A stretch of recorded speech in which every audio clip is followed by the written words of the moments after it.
One of my favorite teachers to listen to is Alan Watts, and he spent a lot of time reading all the texts, ancient and relevant texts, religious beliefs of his time, and really synthesizing all that and concluding that it's all made up. There's no real purpose to life. The purpose is just to live and die and hopefully play a little, enjoy yourself, enjoy your life in between. And so many religions and so many leaders will tell you what you should do. And if you really dive into it a little, you'll see that either they're trying to get you to do something so that you'll give them money or give them some of your energy or follow them or, lift them up, or they're programmed themselves to believe that they have an answer and it makes them feel good to try to convince you of the answer, like I'm doing here.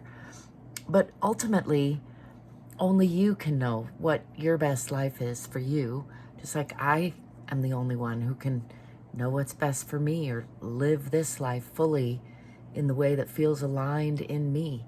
You're the only one who can feel into that in you and know what's good for you. And all the gurus and religious leaders and every one of them, if you really get into the wisdom that they have to offer, if there is any, it's about being present in the moment. It's about enjoying the now. It's about recognizing that we tend to project ourselves into the past and into the future from the now and miss the present moment very often, instead of really savoring the flavor of this moment.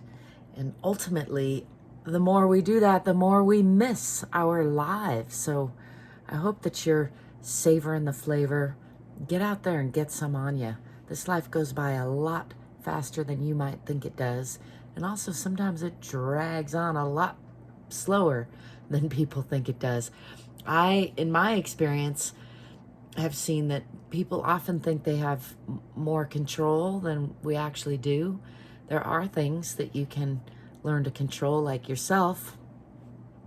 But other than that, it's not up to you. Most of it isn't up to me or you. Most of it is going to happen regardless of what we believe or what we do, other than this little sphere of our own lives. And, there was a time in my life 10, 20 years ago that I didn't see things that way. And I'm not trying to tell you how to see things exactly. I'm just sharing my perspective. But I have now spent, at least 4 decades. I'm 53, about to be 53. At least 4 decades of my life really intensely studying different religions, different leaders. I'm a voracious reader. I love to see other people's perspectives and contemplate them. I love Alan Watts and Viktor Frankl and Eckhart Tolle, many people who inspire me and help me come into a more coherent and calm state in myself. And ultimately, that all leads me to conclude that the meaning in life is made up. It's for you to make up for you and for me to make up for me. And yes, we're all one. We're all interconnected. I'm not trying to belittle that. I absolutely do see that that's true. I feel it's true. I experience that as true. And there's also a whole lot that's beyond my capacity to understand.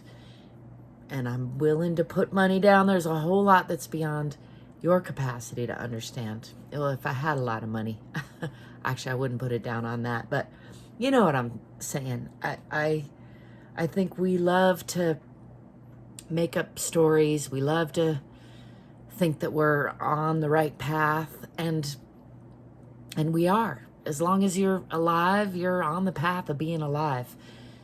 That path just leads to death. That's all. That's the only guarantee that every speck of life gets, and everything else in between is up to us to experience, to savor the flavor of, to really squeeze the juice out of, or not lay around and potato it up. It doesn't really matter. It only matters to you. What matters to you is what matters, and what matters to me is what matters. And that's my 2 cents for today. I'd love to know what you think of that. I welcome your thoughts and comments. I'm ZGALA, Anti-Angel.